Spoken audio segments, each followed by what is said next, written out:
The following unofficial rebroadcast of Twit Live is brought to you by Odd TV and Cashfly. Cashfly's global network delivers your content, ensuring your website, streaming media, and downloads exceed expectations at cashfly.com. But everybody I sent it to, that was a different story. Yeah. Huh, that's interesting. Yeah, that's interesting. Yeah, I sent all my invites out almost right away to Twit folks, including Alex. Yeah, I got mine, like, pretty much right away from you, I think. Oh, good. That's great.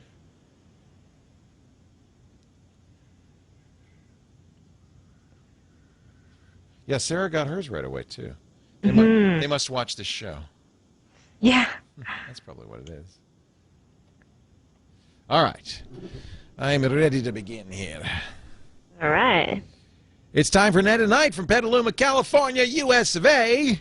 I'm Leo Laporte.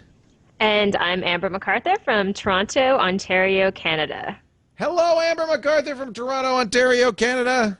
Hello, Leo. Welcome back from Dubai. Thank you. Yeah, We missed you. I guess I'd like to start by thanking Alex Lindsay for filling in.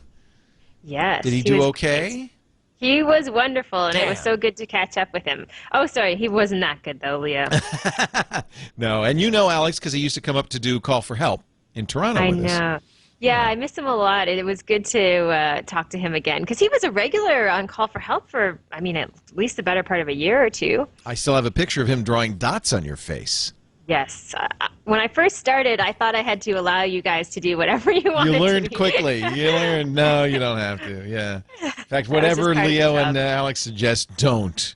Yeah. Is it okay if we take a big marker and draw dots all over your face for this 3D thing we're doing, Amber? Of course, whatever you need. So hundreds of dots on her face. And it wasn't an indelible marker, was it?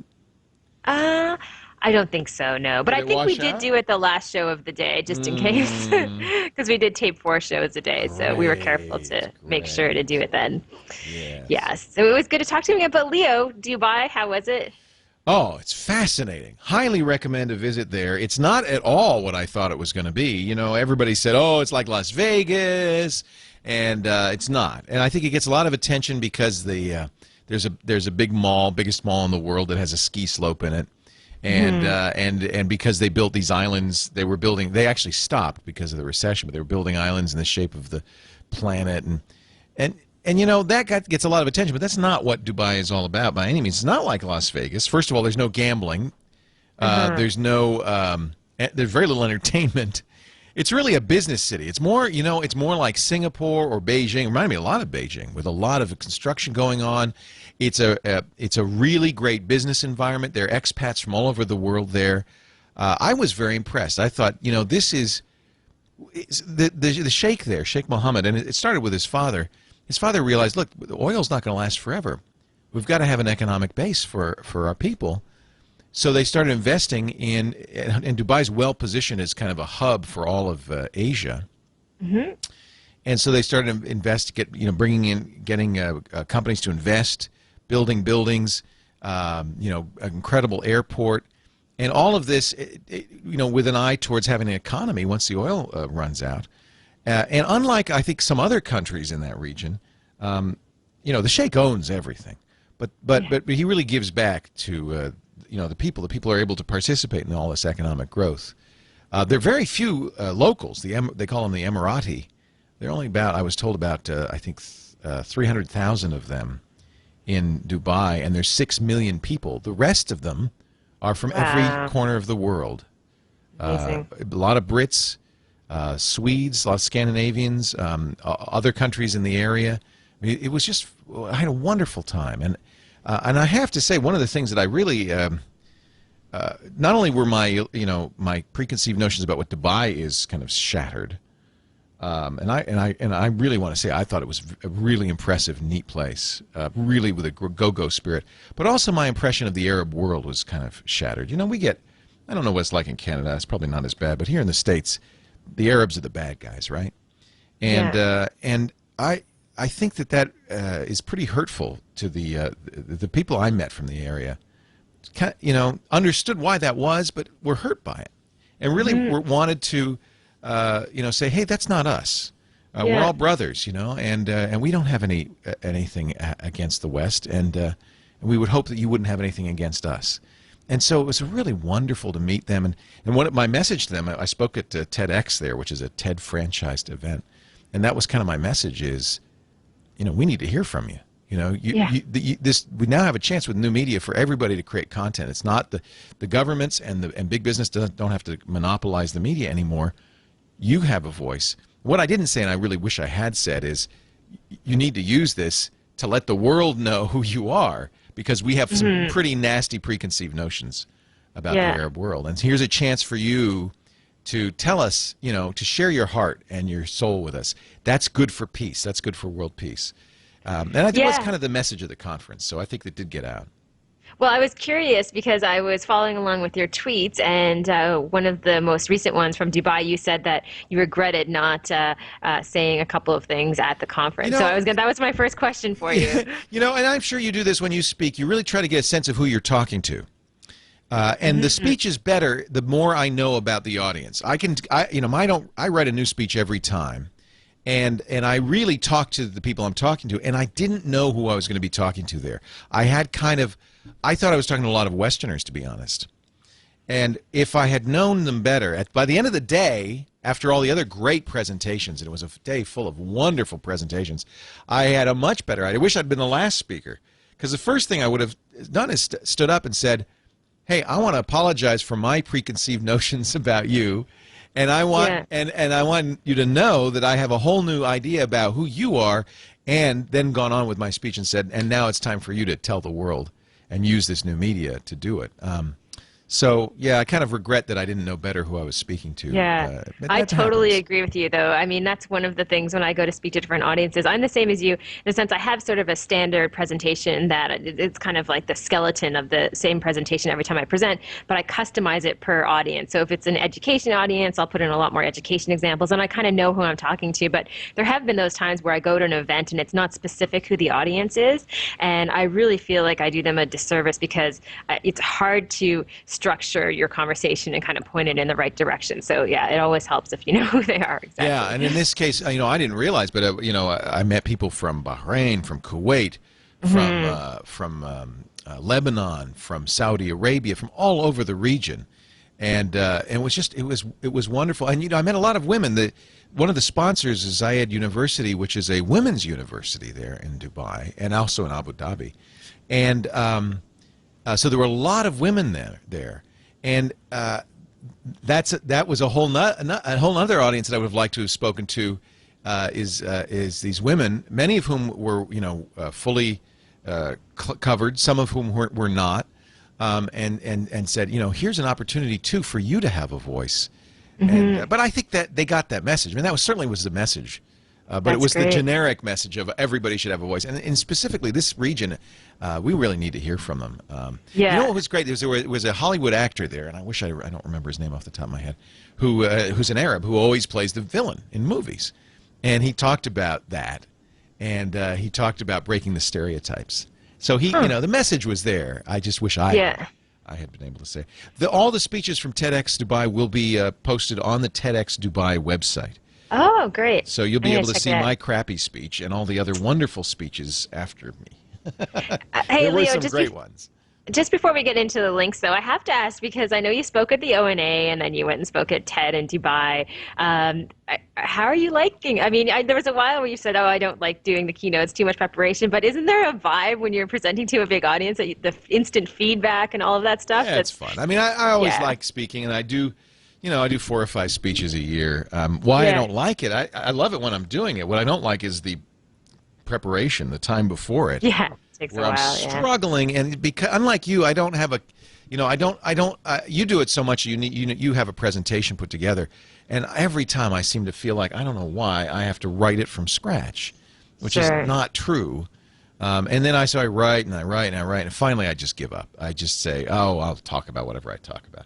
So the problem with doing it that way is sometimes it comes out great, as it did at the ONA conference. I think people were very happy with that speech, and sometimes not. Yeah. And it's hit or miss, and I need to be a little bit more consistent. One thing, and we've talked about this before, I need to be is more entertaining. I realize that people really want to laugh and They have a want to good laugh, time. yeah. That's what when I first started speaking, my presentation was very serious. No. And oh my gosh, it's completely changed. Now I show a lot of video. There's a lot of funny moments, and now I know exactly when the audience is going to laugh at certain things because I've done it enough, and it's totally changed. So now I'm way less serious because you're right. It's all about being entertained and hopefully educated at the same time.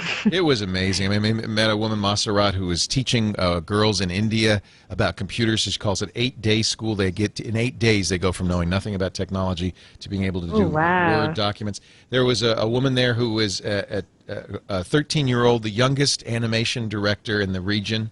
She was great. I mean, it was just really a wonderful experience. And if you go to, there's Maserat's picture. I'm putting it up on the video.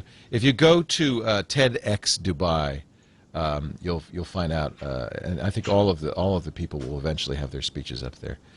Cool. Anyway, I want to thank the hosts who brought me out there. We had a wonderful time. Emirates Airlines was incredible. If you ever get a chance to fly Emirates, everything you've heard about them is true. And we stayed at the Westin on the beach, on the Mina Seyahi beach, Mina Seyahi beach, and it was beautiful. And so, thank you for. I liked how I could track you on your way back, Leo. Now, okay, I might mention that. This is a good show to mention this on, and get your feedback on this. This is something that I saw in Mashable just like minutes before I left. It's from Lufthansa, and what you do is you sign up there. It's free, and no matter what airline you're flying on, it will tweet your position. It's called mySkyStatus.com, mySkyStatus.com. So I signed up for it. Now I'm on a 15-hour flight. So the first tweet is, I'm now using MySkyStatus. The next tweet is, now departing Dubai on Emirates. The next tweet is, now flying over the Arctic Ocean on Emirates.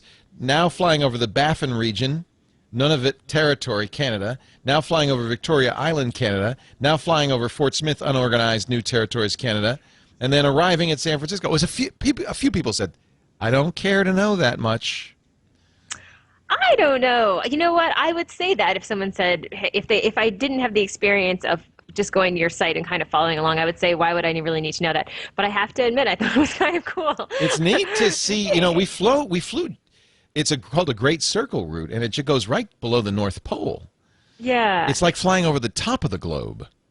Yeah. So I don't know. Cool. I thought it was kind of cool. I have to admit. I'm going to go with my gut reaction there. Okay. All right. No, because then I just felt like it was cool, the idea that I was able to see your different location while you're on a plane. I mean, that information's not really been privy to me on a mass scale like that. It's not that interesting, except you get a map and you get the longitude and latitude. It's kind of, on a shorter flight, you'd only get one tweet. But on a long flight like that, you got 5 tweets, because every hour and a half or 2 hours it tweets. I hope you don't mind it, because I've already signed up for all the flights I'm doing in the next 3 months, and there doesn't seem to be any way you could turn it off. It's not, you don't create an account or anything. It just it knows now. That's funny. So no, I liked it. You're gonna see it. Well, Leo, I could talk to you forever. I have so many things to talk to you about. It's crazy. You're gone for 2 weeks. I have a gazillion Well, you things got your Wave invite. That's exciting. Yes, yeah. I did get the Wave invite. And Alex and I talked a little bit about Wave last week, but he hadn't had a chance to try it out. Maybe he did get the invite from you, but he hadn't tried out the service yet. I signed up right away and started playing around with it. I think, at first it's kind of hard, because if there's not that many people in your community who are using Wave, then it doesn't have, you can't really experiment too much with it. But as people I've known have gradually gotten onto it, I've been using it a little bit more. It hasn't really caught on for me yet, in the sense that I know it's very collaborative, and the idea you can send waves and have real-time conversations that are all threaded. And I don't think I've realized the full potential of Wave yet. I don't know if you've had different experiences with it. I haven't either. And, I think really what I realized is it's not again, like my expectations about Dubai, my expectations about Wave, completely wrong. I'm starting to learn expectations should be thrown out of the window. Just come to something with a fresh eye. Once I started using it, Wave is a collaborative tool. That's what it's really about. It's not replacing email, even though that's how they sold it. It's kind of like chat, but I think it's really designed for a few people in a group gathering together to collaborate on something, making a permanent document that they can continue to edit. That's where it shines. I don't think it's I was hoping we could use it, for instance, for the shows. Yeah, no, I don't think it's going to be useful for that. I know. You know what? I had so much more hope for the service in the sense that I thought it was much more about like a social networking site that would kind of replace a little bit of the Facebook experience, the Twitter experience, and it kind of fell short for me when I logged in. Although, a lot of tools are like that. There's a lot of hype around them. And I think Google especially, they do this all the time. There's so much hype around a different service. Yeah. Then they're so tight about releasing invites and everybody wants one. I mean, I had people coming to me saying, hey, can you send me an invite? And they're so excited about it. And I just almost have to say to them, listen, you know what? You really don't need an invite that badly. It's not as cool as you might imagine it being. And so I don't know what their plans are as far as expanding it more than it is. But I think if I was working in web design again, for example, and working on a collaborative project with Working a with team a when we were client? reviewing, Exactly. awesome. It would be so Yeah, great. yeah. Doing revisions of different mock-ups and then Precisely. sending them through to development. It would be fantastic. But as far as a conversational tool, I mean, Twitter kind of does it for me right now. And for other people, just having conversations on friend feed, I don't need to have this separate experience. Yeah, and I've been watching the numbers on friend feed dive as people use Twitter. Although Twitter, according to an article on TechCrunch, Twitter and Facebook have kind of flattened in the last 2 months in their use. But now they're using data from Compete, which I think is not so good. But I guess you can kind of apples to apples comparison. You could see a trend anyway. Yeah. Oh, definitely. Well, another thing just on Wave is I found this really funny site. And as soon as you go to this link, I'm going to warn people, is that they start playing music as soon as you land there. So if that irritates you, don't go there and don't blame me. So the site is called easier to understand than wave.com. And the funny thing is, like, it's I warned you. But you see, That's the worst, too. It's MIDI music. I know. But it's the song, I think, Complicated. But the funny thing is it has this survey on the site. It's kind of poking a little bit of fun at Wave and how some people just don't get what it does. And so they have things like what's easier to understand, Google Wave, or as you're showing right now, vector calculus. I'm going to say Wave. Yeah, you pick Google Wave or men. And then you pick men. And then Sandlot 2 or Google Wave. I think Google Wave. Cardiothoracic surgery, Wave's easier. Although most people said cardiothoracic surgery, so there you go. Oh, Yeah. look at compare. Which is easier to understand, Google Wave or women? 75% said Wave. Yeah. I know. So it's just a fun, what is this, radiocarbon That's dating? funny. Radiocarbon partial tongue, which is the snake language that the bad guys speak in Harry Potter. Oh, yeah. Some of them get pretty humorous as This you is go. cute. This is cute. I thought it was going to be, when I saw the link, easier to understand than wave.com, I thought it was going to be maybe tutorials or something. Oh, yeah, no. No. So did I. I found this on Waxy Links, and I thought it was just a cute little thing. Yeah, I love these little sites that are on the periphery of new services launching like this that sort of poke fun at them or just do one simple little thing, because it's kind of a reflection of the cultural conversations that we're having about these new services. And so it was kind of cute to see that. So I have music. the music's got to stop. Sorry. Got to stop. I have a mea culpa. And we're going to I'm going to make good my apology in a minute. I'm going to apologize to two young guys. They're college kids, University of California, Santa Cruz, University of California, Berkeley, who wrote what I thought, speaking of Twitter, was the greatest application ever for iTunes, for organizing and tagging your iTunes library. So I tweeted it. And so many other people felt the same way. They retweeted it and they told their friends. And we brought the application down. We killed it, and it's currently dead. So we're gonna help Chetan and Sashwat get this thing back on its feet. So the story of overnight success and how it could really kill you, coming up in just a little bit. Also, more links. You've got I know you've got the video of the week, and the app of the week. But before we do that, I want to tell you about Audible.com. Those great folks at Audible, who are, as we speak, adding more books all the time to Audible.com. 60,000 titles now, and you can get it free. You can get your first title free by going to audible.com/night. And I'm just looking at the front page, and this kind of grabs my eye here. I don't know if I'll get this. Strange Bedfellows, The Surprising Connection Between Sex, Evolution, and Monogamy. See, I love this kind of stuff. These are husband and wife team. David Barash is an evolutionary biologist, and his wife Judith Eve Lipton is a psychiatrist. And they talk about how rare monogamy is in nature in their first book, The Myth of Monogamy. Now they look at the other side of the coin, how biology actually promotes monogamy in some species and how they apply to human beings. See, this is the deal with Audible. I am always learning. People sometimes say, well, how do you stay on touch of all this? You know, how do you stay in touch? How do you learn? And because I'm busy, I'm always, we all are nowadays. Well, the nice thing about Audible is even when you can't read a book, like you're in the car, you're at the gym, you run, I know. Running is a great time to listen to audiobooks. When you're doing housework or gardening, if you've got a commute, audible.com will keep your brain functioning while you're doing these mindless tasks. And it's my secret to staying, up to date and in touch with the world around us. So here's what I want you to do. If you haven't yet tried Audible, go to audible.com/night. You can sign up for that gold account. First book's yours free. And if you cancel in the first month, you don't pay a penny, and you get to keep the book. So that's a good deal. That's a great deal. Hey, Leo, question for you. On the Audible side of things, my publisher, who publishes Seth Godin and Don Tapscott and a bunch of different people, sent me a box of books to read. Now, I'm not going to have time to read all of them because I have to finish my book by next Thursday. But I was curious if Seth Godin has a bunch of books on Audible, because I have like 6 of his books and I want to read some of them. I guess I could look there myself. There you go. But that would be the fast way to do it. And I know Don's book, Wikinomics, is on there. Yes, let's see. Seth has some great books, and he's the king of new marketing. Let's see, Free Prize Inside, Purple Cow, Tribes. Oh, Purple Cow is the one I want to listen to. Meatball Sunday. Yes, 4 of his best books. Holy moly! Are on there. Wait a minute, more. Small is the New Big, Gorilla. There's a ton of stuff on there from Seth Godin. The Big Moo.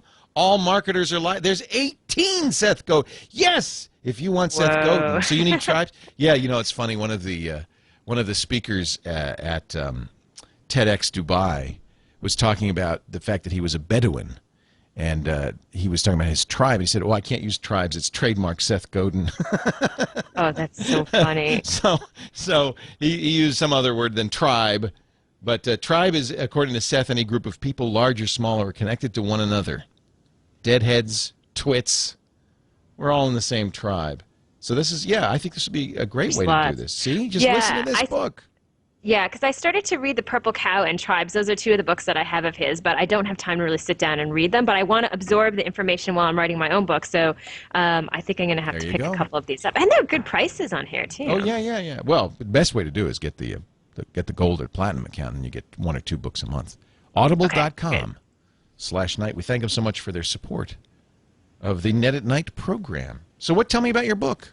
What's it about? Well, it's social media marketing, so there's lots of books out there on that topic. I'm trying to come at it on a really practical, hands-on approach because I work with a lot of different clients and actually build out strategies as far as experimenting in this space. So a lot less, I think, theoretical, but more about how to use some of the tools, how to create good videos online that will hopefully get some traffic, and just very practical kind of tips. So I think I mentioned my publisher is Penguin. Actually, the division is called Portfolio, and the book will be coming out June 12th, but it's the first version of the manuscript, 60,000 words, is due at the end of next week.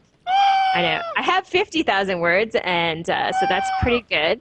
But it's been really intense, Leo. I signed the contract for the book about 2 months after I had Connor, and so I didn't realize, I had no sense of time, and I hadn't slept. So, oh, God. So it's been pretty crazy writing it. But I'm learning a lot about writing a book and the whole process, and I'm trying to include a lot of my experiences working in this space, especially with you. And the funny thing is, Leo, I have listened to almost, I would say, 20 old episodes of Net at Night and Inside the Net because I'm going back and trying to pull some quotes of, what Steve Chen said to us, the co-founder of YouTube, when we first talked to him, in early 2006 about YouTube. So I'm trying to get a lot of that just to put context around some of these different sites. So I've been listening to old versions of our show now. Pretty good shows, aren't they?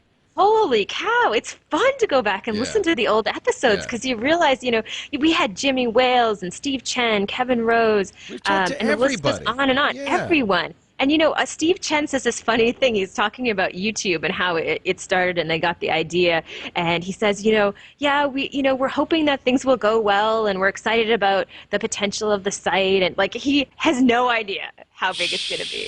It's This was awesome before to he see. made $3 billion selling it to Google. This was very early This on. In is- fact, I think what we said was really the fundamental crux was how are you going to handle the bandwidth demand and what are you going to do when you start getting sued? Yeah. Didn't we ask him that? Yeah, we talked a lot about the copyright issues, and we basically talked to him. At the time, they had 30 employees, and they were all excited because they had, a few million views a day as far as the number of YouTube videos being watched. And it's interesting because you just hear it in his voice. He's apprehensive. He knows they might have hit on something, but not fully. Yeah. And so it's probably one of my favorite interviews, but I have to say the all-time best interview, Leo, we've ever done, and we have to get these guys back on the show, is the co-founders of Etsy. Really? When they first launched. Those kids were so passionate. And they did very well. They've done very well. So I want to try to get them on the show again just to, see how it's grown. But so it's fun to go back and listen to some of the oldies. That's neat. So, that's a really nice story. And I think you're right. I mean, who better to write this book? You've been covering this for 3 years now on the air, and more than that on TV. So yeah.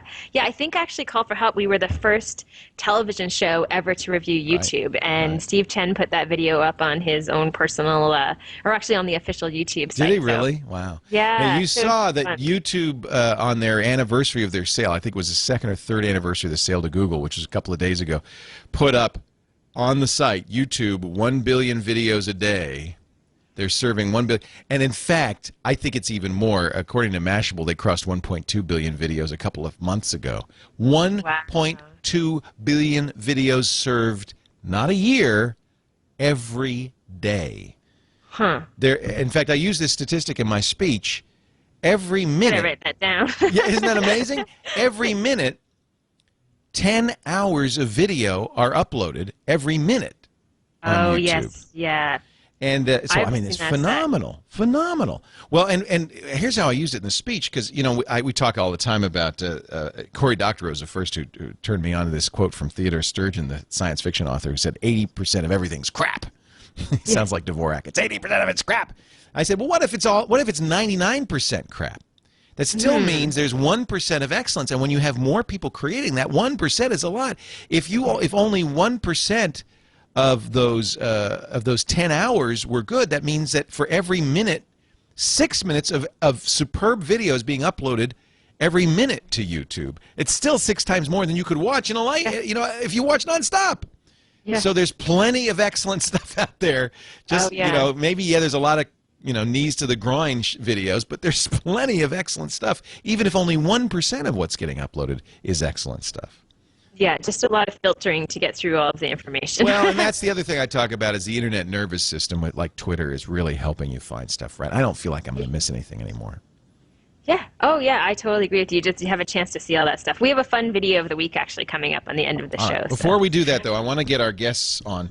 Chetan and Swashwat, I hope I get their names right, are students who are programmers and who did something I think was pretty cool. Let me just give them a call on the old Skype arena. Oh no, my mouse is dead here. Hold on a second. Oh, it's never good when the mouse dies. Always a problem when my mouse dies on the Skypeosaurus. I can do that here. Hold on a second. So, Leo, I'm going to ramble on while you're fixing this stuff, but I know that you talked in your presentation. Sashwat. Oh, there you go. Hey, How are you today?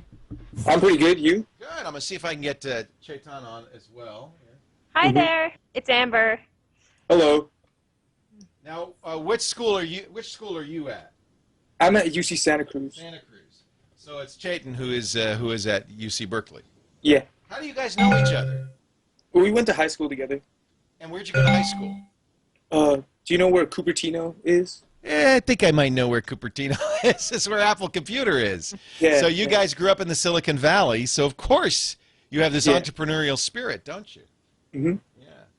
That's pretty cool. He's got a Futurama poster behind him. So when did you get? I'm going to keep trying to get Chetan on, but you tell us, Sashwat, when did you get the idea for Pollux? Well, actually, Chetan came up with the idea, and he called me and he told me, and I thought it was a really good idea. So I think it may have been May of 2009. Cool. And what does Pollux do? Because I know Leo's familiar with it, but I'm not so much. Well, Pollux, what it does is it automatically tags all the information in your iTunes library. Meaning, you highlight a song, click tag selected tracks, and any incorrect information or missing information gets filled in, regardless of the metadata that the song currently has. So it doesn't require you to have any information at all. You can have track 1, track 2, track 3, select it all, click tag, and it'll get it fixed. I might add, it works really, really well. So I think, let me see, we got Chetan on now here. Let's see, let's go full screen. There you go. Hey, am I saying your name? Is it Chetan? It's Chetan. And it's Hello. Shashwat. Yeah. All right. So Shashwat was just telling us that it was your idea, Chetan, to do this crazy thing. How does it work, Chetan? How does it get this information for the songs?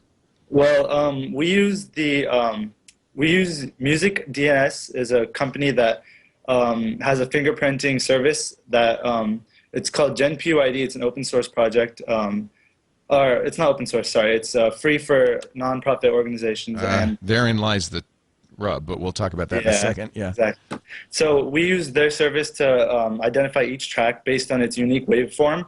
And then we look up that information, the unique fingerprint of each song on Music Brain's database.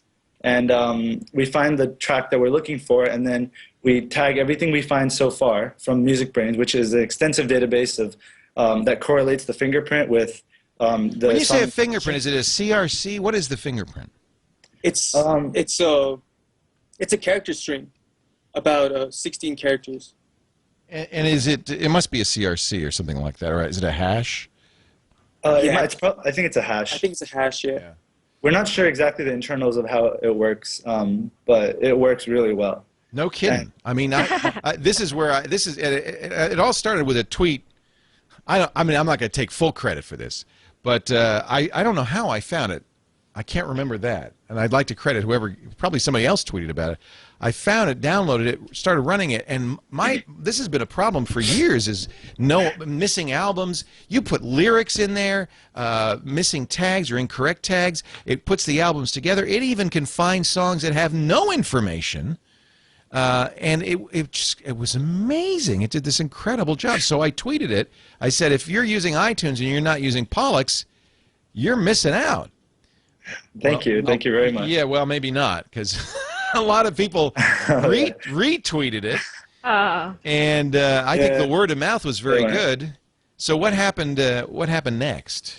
We actually got a lot of response after initially there was a Lifehacker article on it. That's probably where I saw it, Lifehacker. I just saw it there. Yeah. Yeah, and then we got initially. I woke up one day and I find like 20 to 30 emails talking about like. For initially, actually, it was all the emails were saying, "Why is Pollux not working?" I downloaded it and it's not working, and we were really confused. I mean, where is everyone finding it from? Initially, we only got like 1 download a day, and then we. That's what happens when you go viral. It goes like this. Yeah. Boom. Bam. Yeah. And so then one of them mentioned that we were on Lifehacker, and we flipped out. All right. So I'm not going to take credit. Then Lifehacker gets credit for that. But then as soon as you tweeted about it, we got it again. It went up like initially. As much as Lifehacker. Say again. Our downloads boosted even more after your. That's tweet. what I want to hear. Okay. Even more than Lifehacker. So between me and Lifehacker, we sent you a lot of traffic. Then something bad happened. Yeah, what happened? Then we actually one day it just stopped working for everyone. Yeah. And we tried to figure out what it was, and we realized that the Music DNS, their service, they were getting so much heat on their servers from us sending them traffic through the GenPUID script that they had to disable our API key, or their servers were going to go down. We had 2 non-commercial keys, and they disabled both of them. And when we called them, they said that no matter, they wanted to help us, but they just couldn't afford to support Pollux for free, which is why Pollux is now currently broken. So that was the thing. That's where I want to get involved here. Is I want to know how we can get Pollux back on its feet. Now, you guys were trying to decide, should you start charging for it? Now, that means you got to set up infrastructure. It's, you know, a complicated thing to do. How much? What does a commercial license cost? I mean, how much money do you need to make this thing work? We need a lot, actually. I talked to Andrew, the CEO of actually Music DNS. The Music IP is the company that hosts Music DNS, and they got acquired by Amplified. Amplify Music Services is the name of the company that currently owns it. So I talked to the head of that company, and he told me that we need to buy a commercial license because no non-commercial app gets as much traffic as we've been getting. Oh boy! And so how much is a commercial license? It's like it varies depending on the amount of traffic you plan on sending them. Right. And so far, I mean, at this rate we were going at, we would be paying probably like $20,000 to $30,000 so far. A month, a year, a week? I think so far we would have had to pay that. So far? Oh yeah. We've gotten about 28,000 downloads, or a little more than 28,000 downloads in 1 week. Well, you were giving it away. You were giving it away, and it's a great program, and everybody loves it. We love giving it away. Actually, that was our intention the whole time, and now it's charging is like only if it's the last option that we have. Why would you give it away? Well, Pollux is it's just too simple for us to charge for it. It's small, it's light, it screams to be free. It screams for everybody to have it. Now you say that, but I've seen little utilities. In fact, I've even complained on Mac Break Weekly about little utilities that are obviously Apple scripts. Yeah. That people are charging $15 for. Did you, Shashwat, did you do most of the coding, or did Chetan? How did that work out? We did about 50-50. I wrote the back end, and Chetan wrote the front end. And what's it written in? The back end is written in AppleScript, actually. Yeah. And the front, and Chetan, what's the front end written in? It's written in Objective-C. Oh, that's cool. So you used the AppleScript to do the API calls. Yeah. And actually, then the front end you used Xcode to do a GUI. Xcode, yeah. Xcode, actually, what happened was that AppleScript is the only thing that interfaces with iTunes on a Mac. That's right. iTunes is an AppleScript program, basically. Yeah. So we had to use AppleScript because that way we can make it like really integratable with iTunes. You just select tracks in iTunes and you click tag. There's no other like. And that's why you don't have a Windows version. Well, but we're working on it. We're working on that. Why? You can't. It doesn't work. You can't do it. Why work on it at all? Well, I mean, we're working on getting the Mac version back up, and setting up an infrastructure where we can actually like pay for the services we use, and then we're working on the Windows. I'm glad to hear you're not giving up. And that's great. You know, I was going to offer to help you guys out, but now that I know it's $20,000, I can't do that. I was hoping it'd be a few $1,000. I could give you some money, but it's going to be pretty expensive. That means you're going to have to charge. How much are you going to have to charge for it? We're looking at we want to charge $5 to $10. We don't want to have to charge too much. Well, you did 28,000 downloads. If half of those people paid, that would cover it. Yeah, actually, a lot of people have been emailing us and saying that they'd be willing to pay for this app if we released it again. And it's because I guess they've tried all the alternatives, and there's nothing better. Seems to be there is nothing better out there, and I have tried them all. That's why I was so excited to find it. You completely transformed my library. You know, my iTunes suddenly has all the goal. Yeah. We like to hear now that. it does make occasional mistakes, and I noticed when you were updating it, you were updating it almost daily. Yeah. Right. We found. I mean, people kept emailing us with. It was basically like really massive beta test. So people just kept emailing us different bugs, and we were trying to be on our feet and trying to fix them so that like we'd have a pretty perfect version. In some cases, we responded to individual emails with entire revisions of code. Wow, it's pretty funny. Oh yeah.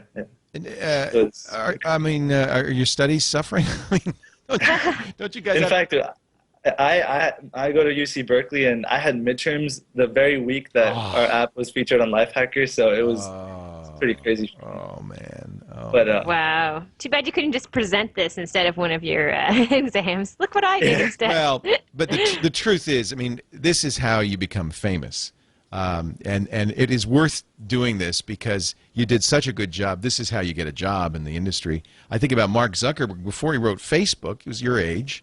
He was a sophomore at Harvard. He wrote this thing called Face Smash that he stole all the pictures from the databases of the students, and he'd compare girls.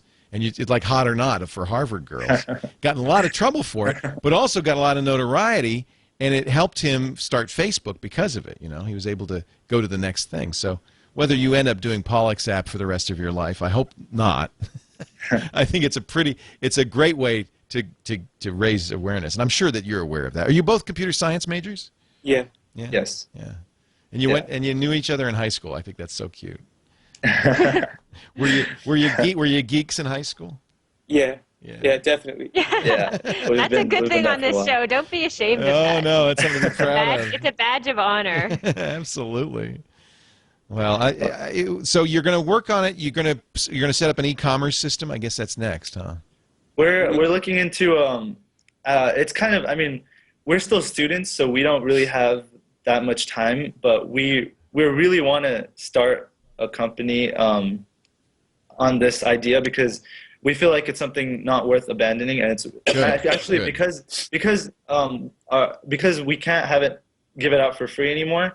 We were pretty sad about that, but we realized that it's a good opportunity to actually like make something out of our situation. Good. If we were to start a company and if we were to thrive, then grad schools would look good. This is good for that. you. This is good. Yeah, this is good. This is a success. This is something that I'll be celebrating.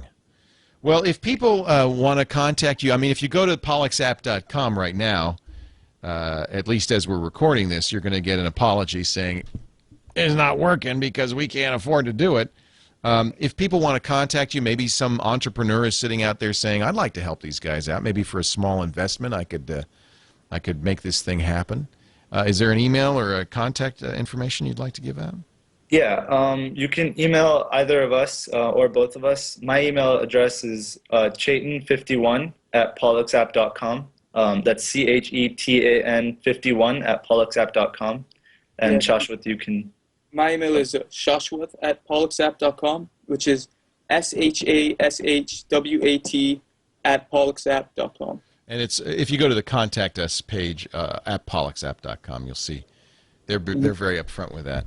I bet you if I were an investor, I think I'd come up with a little cash for these guys and help them out. I mean, this is pretty. Or if I were Music DNS or one of these third parties, I would maybe help you out that way too for participation. You know. Thank you. Thank you. Yeah, you get great job. Really cool. How long did it take you to write this thing? In all, maybe like 4 weeks. Wow. We worked. I mean, we had summer vacation, so we basically worked every day. Yeah, every day. Isn't that fun? Yeah, it's a lot of fun. There's fun. nothing more fun. We initially made Pollux just for fun, and then once it worked so well, we decided to put it online. Yeah, we didn't have any plans on it being this big at all. We were just doing it for ourselves and for our friends and families. Does Pollux do duplicate finding and deleting too? No, because we were considering putting that in as a feature, but iTunes has a show duplicates feature itself, so we didn't see any point in that. And I mean, usually that doesn't work because the names and everything are different. But if you run Pollux on your library, then it'll tag two songs that are actually duplicates as with the same information. Exactly. So then iTunes can tag them as or mark them as duplicates. Yeah, and one thing a number of people have asked for is an undo, because occasionally you'll get a mistake, and it can. You know, one of the things I noticed on some of my albums, it would assign them to a best of instead of the album that was from. I think that's one of our biggest goals right now is Music Brains actually focuses more on compilations and best of albums than the actual album. So we're going to try and like work around that and see if we can make it. I mean, we're thinking of two things. One is try and prioritize the album rather than the compilation, and the other thing is if the album information is already there in the song that you're trying to tag, and if it's correct, then we won't touch it. We'll try not to mess with that. Good idea. So that it doesn't mess up albums, because that's one thing that everybody's been kind of annoyed about. But we're gonna fix that for sure. I mean, this is, if nothing else, a great lesson in software development and success and failure and the issues that come up. And one of the things Joey Ito said at the TEDx is the best way to succeed is to put a premium on failure, to make it easy to fail. And you learn so much from the mistakes. That's how you get better. And every entrepreneur in Silicon Valley has had more than a few failures to their name. I would say this is a great success. Definitely. Thanks a lot. Great to talk to you guys. Thanks, Shashwat. guys, and Great good to luck talk with to you. everything. I'm sure we'll hear lots more from you. Stay in touch, okay?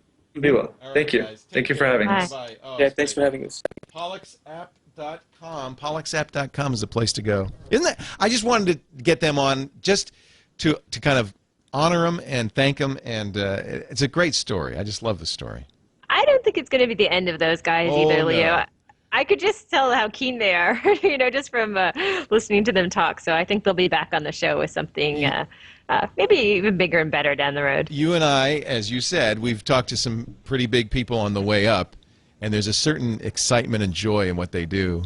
And I think you're absolutely right. You may be going back and listen to this tape for your next book. Yeah, exactly. We knew them when. We knew them when. Oh, we could actually, but they actually returned our emails. Yeah, we know. We can't get Steve Chen to talk to us anymore, but we cranked called him once, though, Leo. That was the problem. Our first net at night, we prank called him. Coming up in just a little bit, our app of the week and our video of the week. We're going to talk a little bit about that. Amber's going to have to go in a few minutes, so we want to get through this very quickly. I do want to mention our friends at GoToMeeting. We wouldn't have a show without those great Citrix folks. They've been such a good sponsor for all of our shows, and GoToMeeting is really one of their premier products. I'll tell you, online meetings are becoming more and more a part of business these days. First of all, no one wants to spend the money on business travel. The average cost of a business meeting, a business trip, $1,000 when you add hotel and airfare and meals, and not to mention the stress and strain. And frankly, those in-person meetings, I think, are not as effective as a GoToMeeting. With GoToMeeting, here's how it works. You go to gotomeeting.com/night. You sign up. You're going to get 30 days free. You put it on your system. Takes 2 minutes. Before the show's over, you'll have done it. Now, when you want to have a conference call with somebody, by the way, built-in voice over internet and teleconferencing on this program. So you want to have a conference call, you can press a button. It'll automatically send them an invitation via Outlook. Works on Mac and PC, but it uses Outlook for the invitations if you're on a PC. Or you're on the phone with them and you say, hey, look, go to gotomeeting.com, click join a meeting. Here's the meeting ID. They're seeing your computer now. They see the presentation, they see the slide, whatever it is you're working on. You can collaborate together. Great way to write a book. You work together on a chapter. It's great for training. This is such a cool product. I want you to try it absolutely free for 30 days. All you have to do is go to gotomeeting.com/night. And they'll take care of the rest. Go to gotomeeting.com/night. We thank them so much for their support of Net at Night. All right, Leo. So we have a couple of links that I'm going to go through just kind of quickly here. First of all, the app of the week. As you mentioned, I have a very cool site. I actually reviewed this on Command N this week. It's called CEVE.com. That's CEEVEE.com. Kind of self-explanatory. So the idea is if you want to create an online resume really quickly, you can go to this site. They have some pre-made templates that you can choose from. And you can very easily create a resume, I would say, in just a few minutes. So for those people who don't update their resume all the time and get kind of lazy about it, this is a fast way to actually create one. So then people go online to see your resume. They can go online to see your resume. You can also print out or save it as a PDF, and you can send it to people or print it off. Do this. This is good. But the neat thing about the site, which I think makes it kind of one of these neat Web 2.0 sites that we've always talked about, is that you can also embed the resume on a website. Yes. You can post it directly to Twitter. So they have all these really handy tools that add that social media element into CV to start out with. So I think that's what I kind of like, is that it just makes it dead easy. Completely free. I think there's about 4 or 5 templates, again, that you can choose from. So you don't have to worry about designing anything. anything. You can add your photo if you want to, other information, and it's really slick and really easy to do. So we love it. We love that kind of stuff. I want to do that because, I used to have my resume online, but it was such a pain to keep it up to date. This would be much easier. It would automatically, I just embed it, right? Exactly. So it makes it dead easy to share on the web. And finally, for our video of the week, okay, it's just a coincidence, Leo, but it is out of Stockholm, Sweden. Oh, what a coincidence. What a surprise. What a shock. Hey, I didn't plan this. It just happens to be one of the most popular videos on the internet. So some people might have seen this before, and if you're listening, it won't be as good, but I'll try to set it up for you a little bit. The idea is they have taken a set of subway stairs in Stockholm, Sweden, and they've been turned into a piano keyboard, and right beside the stairs is an escalator. So what they're trying to do is to encourage people to actually walk up the stairs so they can walk on the keyboard, those are the stairs, and make noise and make music as they walk up the stairs, so they won't necessarily take the escalator. So here's the regular staircase. People taking that escalator. Nobody's taking the stairs. Even in Sweden, where health is so important. Here they are in Odenplan, Stockholm. I've been there. I know exactly where that is. Yeah. Yeah, and they show them actually building the set of stairs, which I would have loved to have been part of that. And they wired it up. So it's like that keyboard in that movie Big. Yeah. You ever see that with Tom Hanks? Yeah. Yeah. Did you say that already? Am I repeating you? No. No, I didn't. I could make you think you were, just make you think you were going crazy. So now look, people are actually playing. Oh, and look, nobody's on the escalator. Everybody wants to play it. Because it's too much fun to run up the stairs now. So this is getting, tens of, not hundreds of thousands. This guy's bringing his dogs up the stairs. Yeah, they love it too. Kids love it. Imagine that. All the noise they can make going up the stairs. That's now, so funny. The neat thing about this video is that you can see that there's a stat here, 66% more people than normal chose the stairs. And there's actually a series of these videos that have come out. And the premise behind the videos is called the fun theory. So they're turning things into fun that are normally not thought to be fun. Like walking up the stairs, they have one where they have people throwing garbage in a trash can in Stockholm. And when they throw the garbage in, the garbage can makes a noise like it's been a successful ditching of your garbage. So it's very cool. And people walk by and they can't figure out what's happening. Now, here's the catch, Leo. These videos are produced by Volkswagen. What? And yes.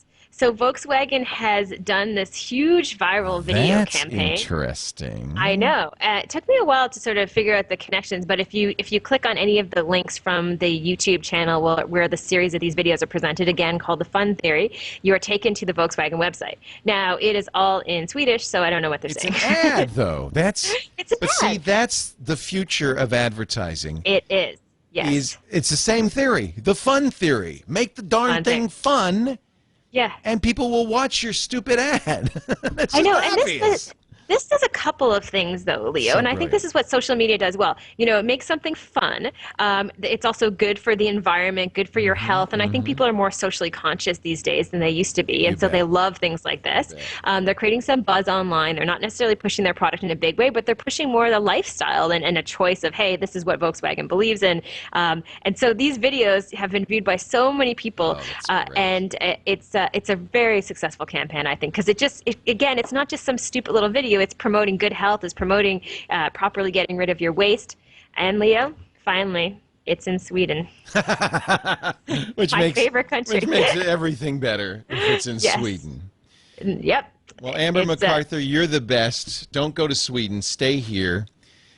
You can find Amber at commandn.tv. That's her video podcast. And, of course, she's on Annette at Night. We do this show live every Tuesday at 7 p.m. Eastern, 4 p.m. Pacific, so you can watch it live.twit.tv. And Leo, Web Nation launched again last week, so the partnership between Discovery Channel and CP24. So webnation.tv, you can see all of our stories, and I'm hosting Web Nation live on CP24 every Wednesday night. So Web Nation is back in a big way, and we have Margaret Atwood, Clay Shirky on the first couple of episodes. Wow. So, yeah, that's great. It's been a busy couple of weeks while you're gone, Leo. You can't leave again. I'm not leaving. We do want to wish Sarah Lane the best. Not only is it her birthday today, happy birthday, Sarah I didn't Lane. know that. That's probably why she's not with us. But I was very concerned, and this is an example of how Twitter really keeps friends together. We saw on Twitter, in fact, she posted a picture on Twitter, apparently had a seizure of some kind, and there's a picture of her in the hospital bed smiling.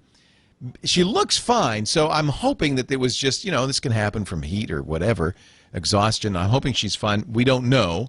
I'll find out for you. We'll let you know next week. I'm sure she'll be with us next week. But happy birthday, Sarah. Take Yes. care of yourself, and we'll see you next week. Now, can I end with my video of the week?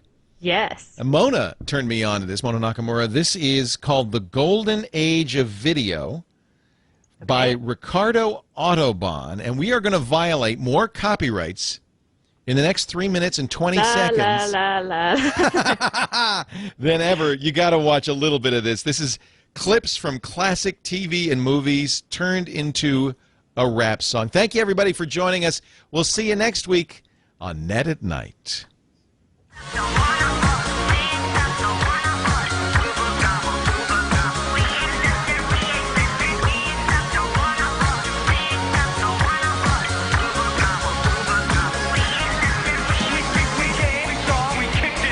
I was testing you, and you passed. Will be required to fart on a regular basis. I'm gonna make him an offer again. Help, I witness you. RoboCop. Who is he? Dead or alive, you are coming with me. In a hurry to be fast, behind and people left. I'm telling you, good doc, you gotta believe me. Why does everything I wouldn't leave? My beautiful chocolate. Candy is dandy. Father makes a nice candy. You can count on slippery feet. Suicide will be nice and neat. I didn't build the Panama Canal. Open the pod bay doors, please, Hal. These aren't the droids you're looking for. These aren't the droids we're looking for. I am not a number. I am a free man. To the idiot mobile. Right away, Michael.